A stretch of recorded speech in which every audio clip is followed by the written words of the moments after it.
It's been almost 2 decades since we started our journey to educate and help you take action so you may better manage your financial future.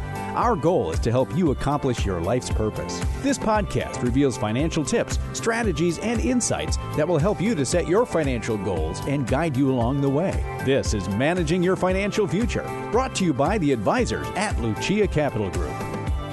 We welcome you back to the podcast. Oh, what a great day it is. Do you realize Professor Rick Plum, Certified Financial Planner Professional? That's me. That's you. I'm Johnny Dean. I'm your podcast host, not an advisor, but really have a lot of fun hanging out with people like Professor Rick Plum. Do you realize we're in the recording this? Now, I don't know when you're listening, but we've reached the fourth quarter of 2021. It went quick, didn't it? It went quickly. I don't mean 2021. I mean the last 20 years. Where did it go? We're in the 20s. This is the 20s. This is the roaring 20s here. I'm just not sure I can handle this. We were talking off the air again, as we often do, about how now we're sort of the older side of the generation of people that are working, you know? Oh, in the office, we are definitely, and me being specifically older than you even, I'm one of the older ones in the office now. I'm the gray-haired, grizzled veteran, so to speak. But it creeps. How did that happen? I don't know. It really sneaks up on you, doesn't it? The people we're hiring now are younger than my kids. Yeah, which really is a mind blower. But the people that we're hiring now, of course, were, born in the mid to late 90s. Well, we were well entrenched in the company at that point, and it just creeps up on you, and next thing you know, everybody's looking at you like you're the old guy. And then you look at your driver's license, you look at your picture, and you realize you are the old guy. You are the old guy, and you wonder, where does the time go? I realize that time has passed, but it just doesn't seem to me. I was always the young person where I worked. I was the new guy. I was the young guy. And now you and I have turned into veterans. Well, I was always the one with the infantile behavior, but... Well, that never changes, and that I hope never changes. But the truth of the matter is, time does get away from you, and your life moves along, you hope, in a consistently good manner, although that really doesn't happen very often. But it moves along, and next thing you know, you've reached a certain age. Professor, not too long ago, you reached the age of tax-free withdrawals. No, penalty-free withdrawals. I'm sorry, yeah. Penalty-free withdrawals. Tax-free if I have the Roth for my Roths, but penalty-free withdrawals from the... There you go. That's what I meant to say. Tax-free from the Roth. And, by the way, penalty-free withdrawals from my 401ks from and everything else. 401ks. See, I hadn't said it yet. You jumped in.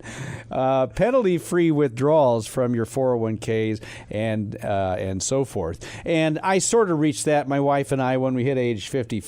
From 401ks. From 401ks. So there's that. But things like that really do creep up on you. You're going to be reaching the age not too long from now where Social Security would become an option if you ever decided to retire for you. And I don't know if your wife is, I think she's younger than you. A couple years. Yeah, so she'll be reaching that in not too distant future. And then at some point, you're going to have to start thinking about required minimum distributions. You got a little ways to go for that. And I have some, options on. I have a small pension that I could take now, or I can wait for another 3 or 4 years, and it'll be more 3 or 4 years from now. And that's based on, when do I take it? It's based on how long I might live. So these are decisions that were for you and me for decades, years in the future. Yeah. I mean, never thought about RMDs, never thought about Medicare, never thought much about Social Security, probably until the last few years. Now, I'm in my late 50s. You're... Early 60s. Yeah. You're still on the big 6-0? No, you passed it, didn't you? I got the one there. You got the one in there. Well, that's still considered early 60s. And this really speaks to the point that we're going to make on this topic here today, Professor. Think back to when you're in your 20s. Did you ever give any thought to how long you were going to live? No, but if I had, I would have taken better care of myself. Well, yeah. Okay, so as a young person, you feel like you're going to live forever, but you really don't give much thought as to what would happen if you really did. And you kind of live your life with a certain amount of reckless abandon at points. And then all of a sudden you're where I'm at, and you're saying, getting out of bed in the morning, you're making some strange noises. You're walking up and down the stairs. Your knees are maybe not as friendly to you as you thought they might be, and you're saying, "Wow!" Like I said, I wish I would have taken a little bit better care of myself. You can. I was told you can tell how old you are by the noises you make when you either get up, sit down, or lie down. So if you sit down, you go ah, and it fairly loudly. You're probably at least 60.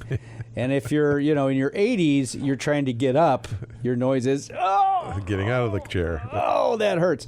So, but that has some correlation into what your portfolio is like, because by the time if you live a long time, you're going to get to a point in many cases where you say, you know what, I wish I would have spent a little more time on my portfolio. A lot of people get to retirement, and then all of a sudden they realize, wow, I wish I would have spent a little more time on my retirement, saving, investing, paying attention to some things. Exactly. Before I got there. I got a call the other day from somebody who's in the mid-50s, and they're thinking about retiring at 65, and they haven't saved a dime yet. And they're like, I'm getting close to retirement. I guess I better start thinking about it. But unfortunately, it's going to be very difficult over the next 8, 9, 10 years to be able to build up a portfolio to do anything much more than what his Social Security and his small pension is going to provide for him.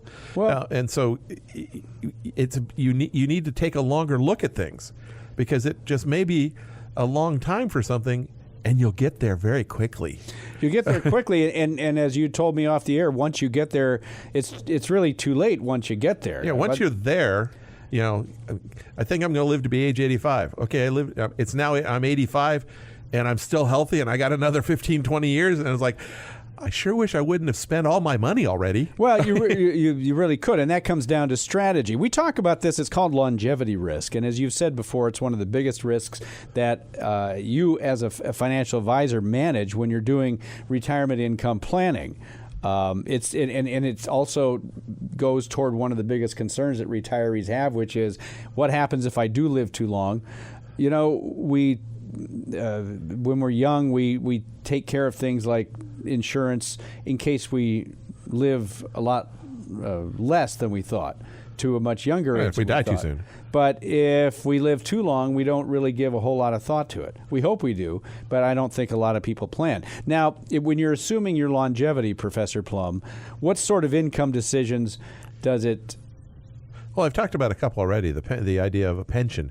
When should you start taking your pension? Social Security is along the same lines. Sure. When should you potentially start taking your Social Security? You have a window of 8 years, assuming you're not working, between 62 and 70 that you could potentially start taking your Social Security. The earlier you take it, the lower it is. The later you take it, the higher it is. Your pension, you may have a lump sum option, or the monthly payment. And on the monthly payments, you've got survivor issues, but do you take a lump sum or the monthly payments? Some of that's dependent upon how long you might live.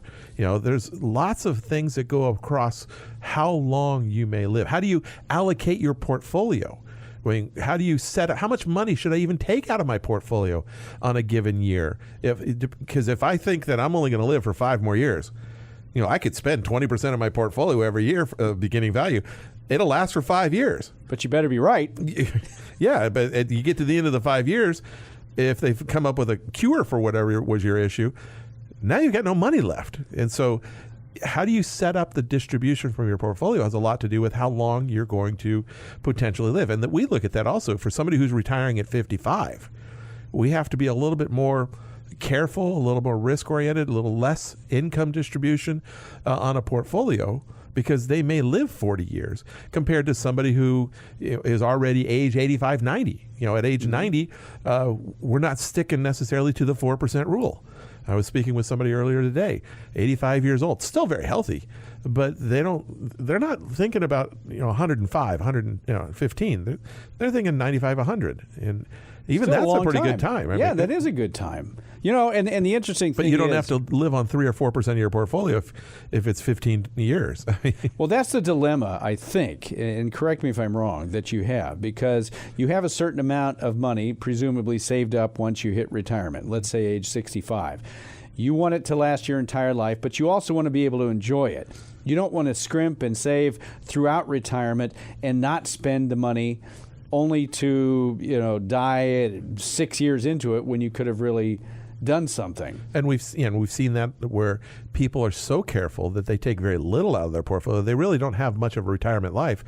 And the markets are really favorable, and they leave their kids rich, much richer than them, which wasn't necessarily their goal. So they wanted just to make sure they had enough money, but it's hard to get this one right because you don't know how long you're going to live.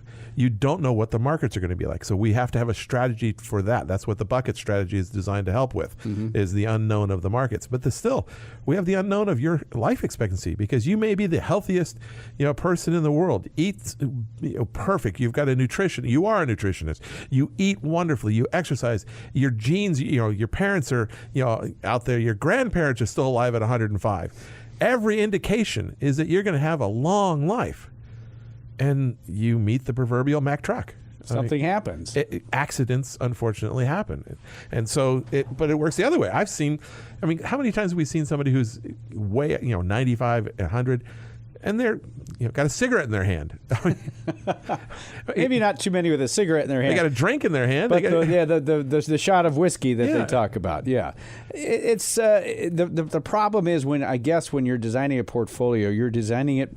The one key piece of information that you need, which is how long you're going to live, is impossible to know. Exactly. That we hope it's impossible for you to know. We hope that's not something you actually know. Well, you hear things about the 4% guideline, right? And that's designed around a 30-year payout.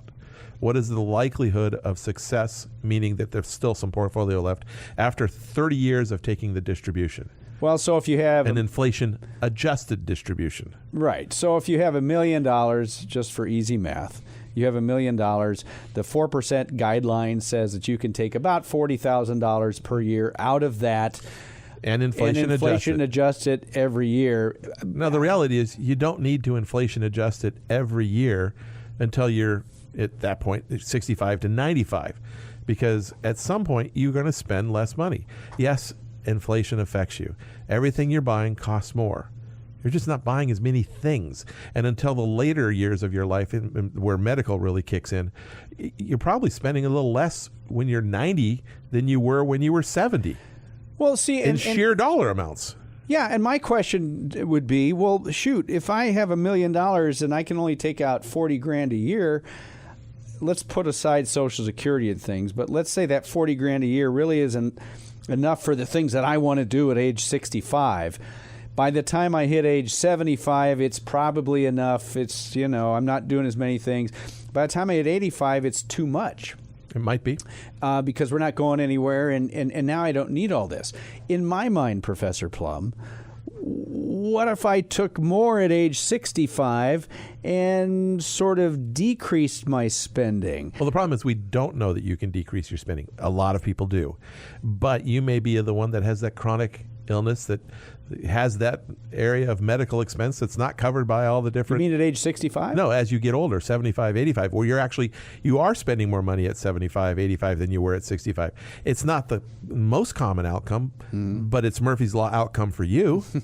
Yeah. Well, how do I plan for that? Is there something I can do?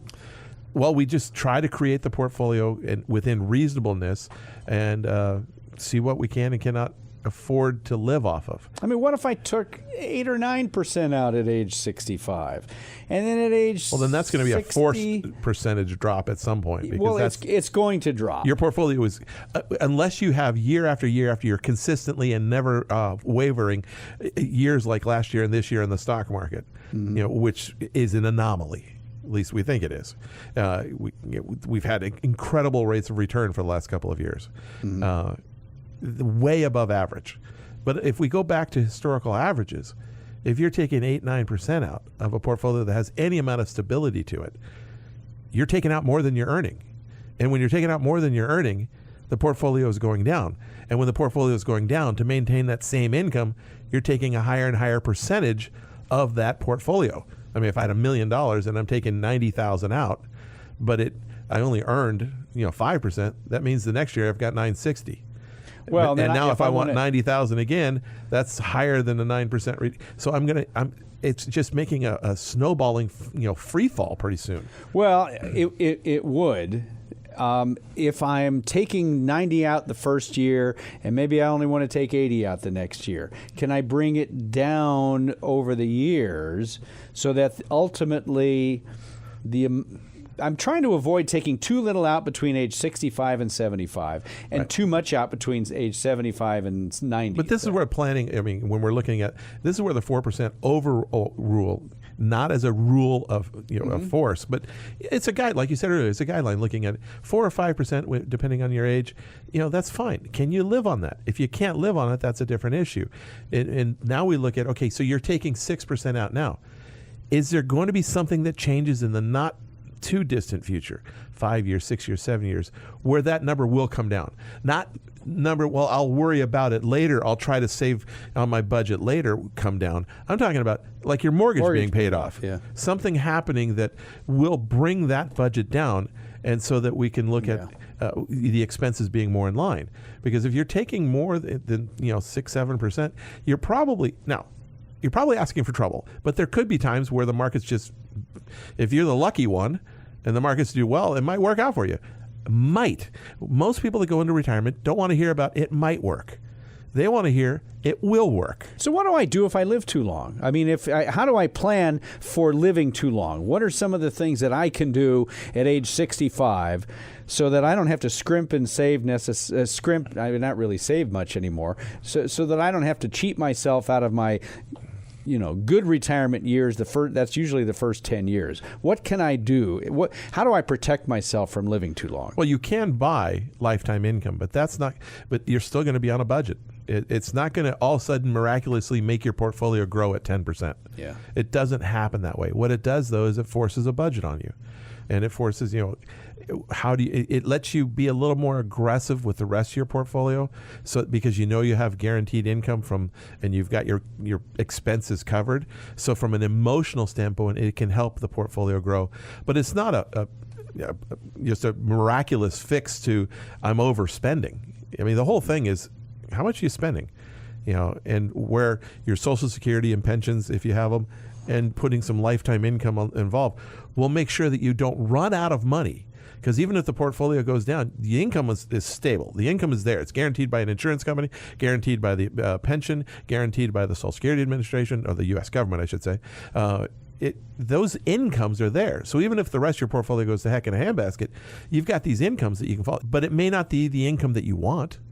It may not be, I want $10,000 a month, but my portfolio is only, my portfolio is $500,000. That's going to give me 20,000 on a 4% rule, a year. I want $120,000 a year. Well, unless I've got, pensions and social of $100,000, $500,000 portfolio is not going to cut it, no matter what you do. And so before you get to retirement, not as you get to retirement, before you get to retirement, start looking into the future, saying, what will it take for me to retire? I had this discussion with somebody yesterday. What is it going to take? And how much is your pension going to be at 65 when you want to retire? I don't know. How much is your Social Security going to be at 65? I don't know. Well, how much do you think you're going to need to retire? How much money do you need on a monthly basis to spend? I don't know. Well, at that rate, you're never going to know. So you're either putting your head in the sand and just taking what comes along, or you've got, and this is the guy that had 10 years left, you got 10 years to figure it out. Let's start by getting some estimates of what you're going to have from social and other things. Mm-hmm. And if that's enough, if it comes back that your social is going to be $2,000 a month and your pension is going to be $2,000 a month, and you can live on $3,000, you're fine. But if your social's $1,500 a month and your pension's $1,000, and you need $3,000, well, you're going to need some more money somewhere. So now you got to work towards that. So you either work towards increasing your savings to allow you to have the supplemental income, or you work on your budget. There is no pill that solves all issues, but it's a lot better to do it 15, 20 years ahead than it is 5 months ahead. I guess it's a very good point. I guess I'm trying to figure out how to get more money out of my early years of retirement.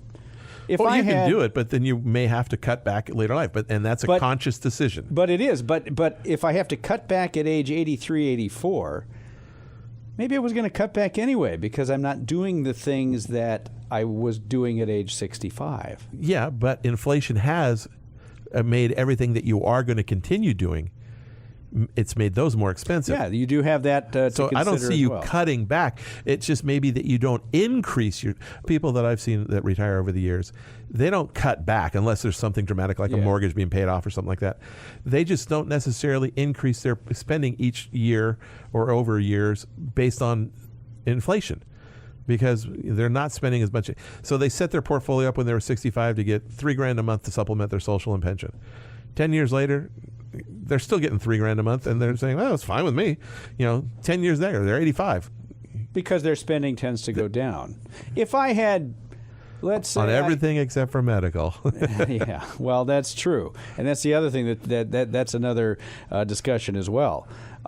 If I had $50,000 between pensions and Social Security, let's say I had $50,000 coming in between my wife and me, and I need $60,000 to cover my bills, Your wake-up expenses, I call them. The stuff that we have to pay just for waking up. Right, mortgage, gas, everything. Basic insurance, gas, all electric. All the basic stuff for now is $60,000, I have $500,000, but I want $90,000 because I want to do things for the next 7 So you or want 8 $40,000 a year out of your portfolio. Right. I want like a 9%. But that's not quite 10%.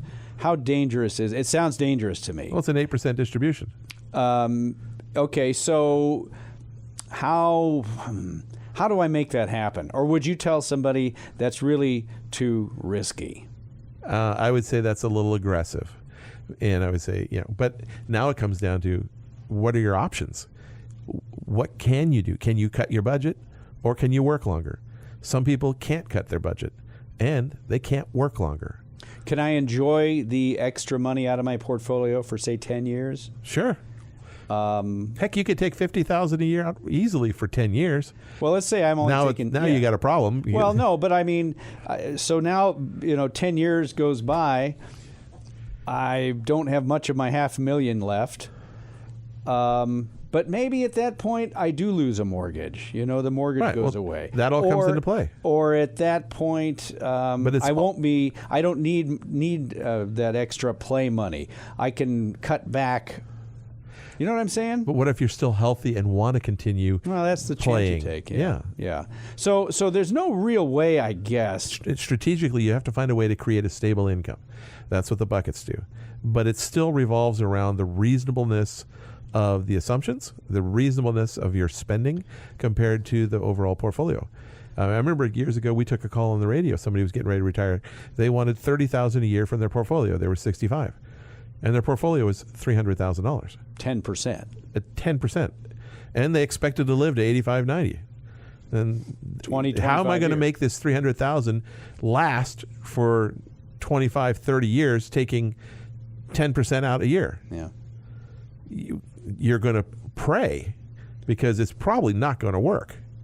Well, the interesting thing, here's the interesting thing. The Social Security Administration says average life expectancy for a 65-year-old male right now is around age 84. 65-year-old female is about age 87. While there are people who go by standard life expectancy from 0 to, and they say, well, I probably 78, won't be 79. 74 if you're a man, 79 if you're a... Right, but that's also all the people that are infant birth or death and all that. So that counts, yeah. So, but if you're age 65, you have a pretty good chance that at least one of you, if you're married, is going to live to be about 84 or age 87. And here's the other thing. The Stanford Center on Longevity, I saw this, says that pre-retirees tend to underestimate average life expectancies, sometimes by as much as 43%. Well, the problem is most people look at it like, well, age 80, 85 is probably, when you're 55 and you're planning, age 85 seems old. When you're 65 and planning, 85 isn't quite, when you're 75 and planning, 85 is around the corner and you're still pretty healthy. And so it happens. I mean, we're living longer, especially, and this is going to sound horrible, but the people with money tend to live longer than the people without it. Well, that's that. They take better care of themselves. They eat better. They worry less, probably. They do more things. They're more active. They stay healthier, and so they live longer. So it's just one of those things. So if you're in a retirement situation where you have some money, you probably, unless you've got hereditary issues, have a longer life expectancy than average. At least that's what I've kind of seen. So you should plan for that kind of a thing. You need to plan for that kind of a thing, unless you need to there's plan hereditary issues. I suppose having a certain amount of guaranteed income can help. Well, going back to your original example, you said you've got pensions and social of about 50 in your hypothetical game, and you really needed 60 for your wake-up money, but you wanted 90. You want 90 to do stuff. Assuming that 60 was fixed expenses that aren't going away and in your lifetime. Okay. And unfortunately, what we're seeing is a lot of people buying new houses in their late 50s. Their forever house, but now they've got a mortgage and a forever mortgage. Or they refinanced around age 55. Yeah, who would do that? Gee, I don't know.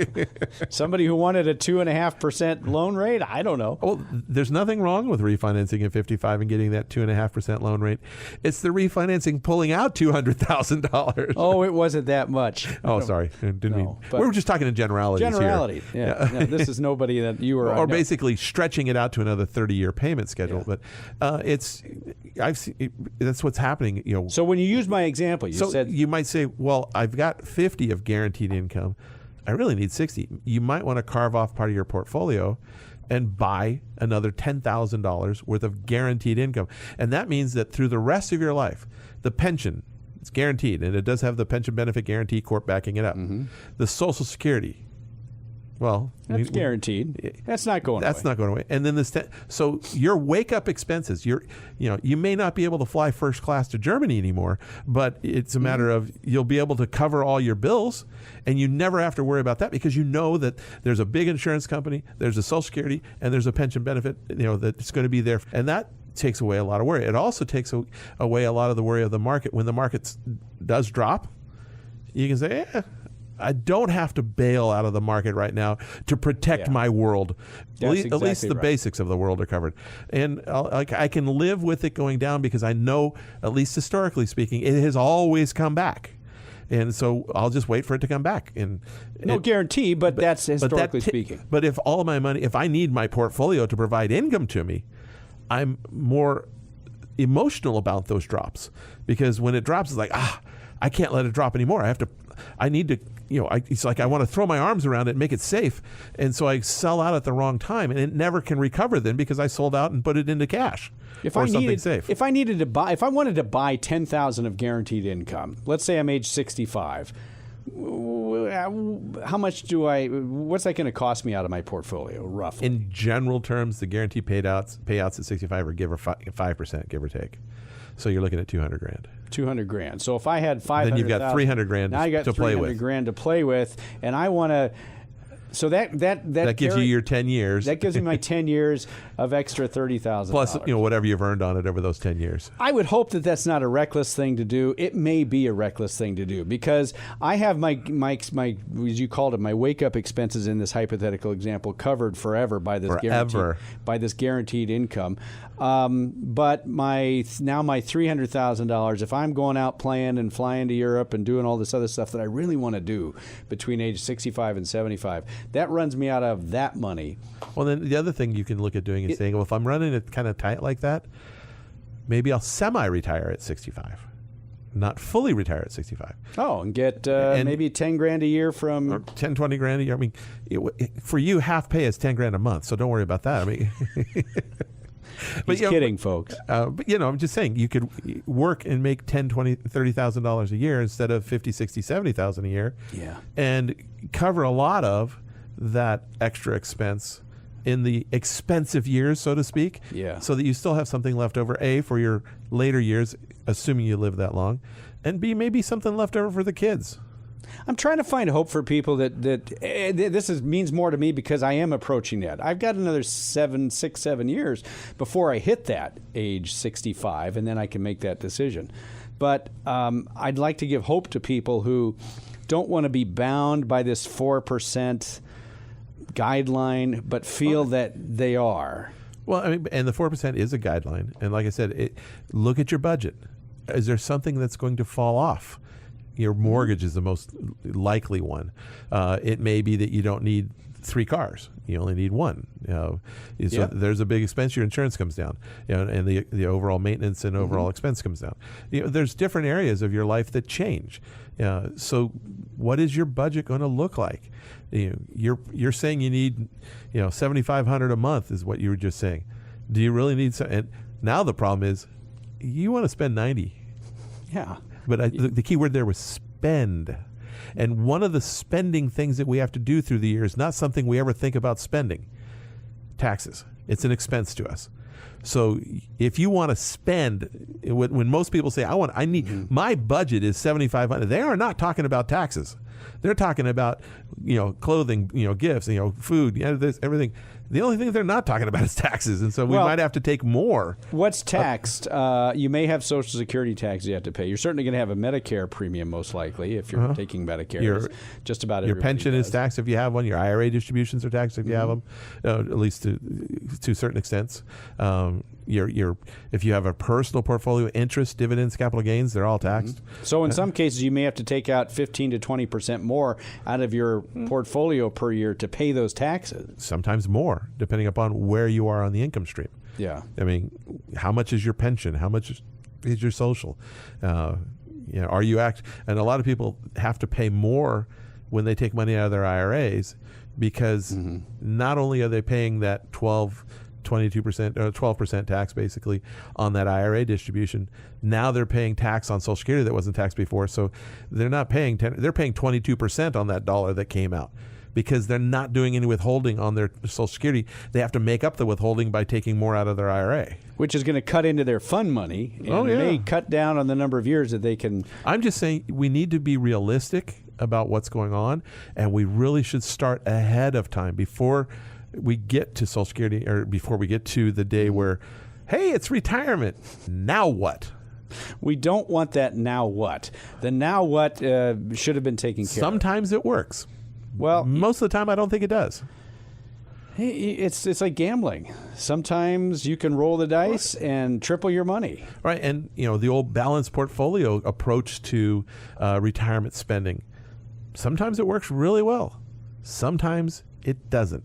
And like I said earlier, it's not I hope this works. It's I need this to work. And to be able to have that security and safety and know that it's going to work, it takes a lot of the stress away, like you mentioned earlier. But I don't want something where I have to hope and pray that I can have some money left over when I'm 85. I do think I'll make it to 85. Well, I hope. You're hoping, but you may or may not. Well, my dad's almost 90. Well, you've said that, you don't necessarily think you'll live as long as your wife. No. But you could. That would be a very rare, in the spectrum of outcomes, that is not the majority. It's not even a very big minority. No, but you do have a contingency. It could happen. Yeah, it could happen, and that's part of your plan, I'm sure. These are the things that a strategy would help to have. Somebody who can help advise you. Having a roadmap, area. having a strategy, understanding what's going on. It's amazing. Also, when people don't have a strategy and then they get one and then they realize, okay, this is what I'm going to have. They start, before they get to retirement, they understand how much they're going to be spending. They get used to spending that. If it's a reduction, they get used to it before. So it's not just a huge change from one day working, one day not. Yeah. And many of them, I think, I could be wrong, but many of them, I think, find that it's not all that hard to adjust their... Well, especially when you have to. Well, if you have no choice. If the choice is I could run out of money in 10 years or I could plan for the next 30 or 40 years. Going back to what I said earlier, if I knew I was going to live this long, I would have been taking better care of myself. Same thing happens with, so anybody that's young, of course, to me, young is anything under 40. How sad is that for us? Start saving now. Don't spend every dime you make. Yeah, talk to somebody who understands the tax impact of what you're going to do. Understands if you do this, then you do that. If you're 60, 65, getting ready to retire, and you're wondering how you're going to make it work, maybe have this talk with your kids and help them get started so that they have a little bit clearer picture than you did when you got there. Yeah, and hope that they listen to you as well. Yeah, well, there's an issue. Maybe it's about a 50-50 shot. If you're 60, 55, 60 now, your kids are 35, 40-ish. Hopefully by now they're listening. They're not teenagers. No, if you maybe they are. So maybe you started later. If you try to tell them when they're 15, you're probably wasting your breath. Talk to an advisor like Professor Rick Plum at Lucia Capital Group. You guys do this every single day. Yep, this is what we revolve our lives around, and we help people retire every day. Yeah, you've seen a lot of different scenarios. Maybe not every scenario, but you've seen a lot. I've been kind of playing the dire downside, and saying, "Oh, there's going to be doom and gloom." A lot of people come in and they go through the numbers and they realize, A, they can retire now instead of 5, 6, 7 years from now, or B, they can have a lot more money than they thought they could have. Even because they had never actually, the roadmap doesn't always say you're going to screw it up. Right. Sometimes you find out, wow, I can fly instead of driving cross country. Oh, I had a nice drive too, though. But yes, I get it. Your goal was to drive. It was, but maybe I can fly business class instead of coach. Coach. I won't. No coach. Come on. You know what? You all get there at the same time. But I get a nice nap. Well, okay, fine. If that nap is worth the extra money, that's fine. Why not find out? 800-644-1150. We thank them at Lucia Capital Group for sponsoring this podcast. 800-644-1150. You can also go online, LuciaCap, LuciaCap.com. Talk to the advisors like Professor Plum. It's a whole teamwork approach. Yes. You are involved in, I think, most, if not all, of the plans in some fashion. I go over different things with all the advisors all the time. Right. So you guys are all on the same page, and everybody knows what's going on. 800-644-1150, or as I said, go to LuciaCap.com. If you want to subscribe to this podcast, I think you should. Get this podcast downloaded every single week, Managing Your Financial Future. You can go to Spotify, take care of all that, get each episode, and listen at your leisure or leisure, depending on what part of the country you're from. Go to Spotify again and get that taken care of. Professor Plum, thank you so much. Welcome. Got more to talk about next week. We'll continue with strategies. If there's something you want to talk about, maybe you can also email us. We may eventually get to some emails on this program. I like emails. I do. I love emails. You can, again, go to check at LuciaCap.com for that. I like to hear what people are worried about, what concerned about, or what's confusing them. I like to hear what's on people's minds. Yeah, you can do that. I think it's the Find Your Answer section there at LuciaCap.com. For Professor Rick Plum, Certified Financial Planner, I'm Johnny Dean. Thanks so much for listening to this podcast, and we'll talk to you again next time. The information provided should not be considered specific tax, legal, or investment advice and is not specific to any individual's personal circumstances. To the extent that this material concerns tax matters, it is not intended or written to be used and cannot be used by a taxpayer for the purpose of avoiding penalties that may be imposed by law. Each taxpayer should seek independent advice from a tax professional based on his or her individual circumstances. Different types of investments and or investment strategies involve varying levels of risk, and there can be no assurance that any specific investment or investment strategy, including the investments purchased and or investment strategies devised by Lucia Capital Group, will be either suitable or profitable for a client's or prospective client's portfolio. Thus, investments may result in a loss of principal. Accordingly, no client or prospective client should assume that the presentation or any component thereof serves as the receipt of or a substitute for personalized advice from Lucia Capital Group or from any other investment professional. You should always seek counsel of the appropriate advisor prior to making any investment decision. All investments are subject to risk, including the loss of principal. This material was gathered from sources believed to be reliable. However, its accuracy cannot be guaranteed. Examples cited are hypothetical, are for illustrative purposes only, are not guaranteed, and subject to potential federal and state law amendments. There is no guarantee that you will achieve the results discussed or illustrated. IRA withdrawals will be taxed at ordinary income rates. Withdrawals prior to age 59.5 may also be subject to a 10% penalty tax. Roth IRA distributions of principal from a Roth IRA are tax-free. However, any earnings will be taxed at ordinary income rates, and a 10% penalty tax will apply if withdrawn prior to age 59.5 or within 5 years of the date the Roth IRA was established, whichever is longer. The information provided is based on current laws, which are subject to change at any time.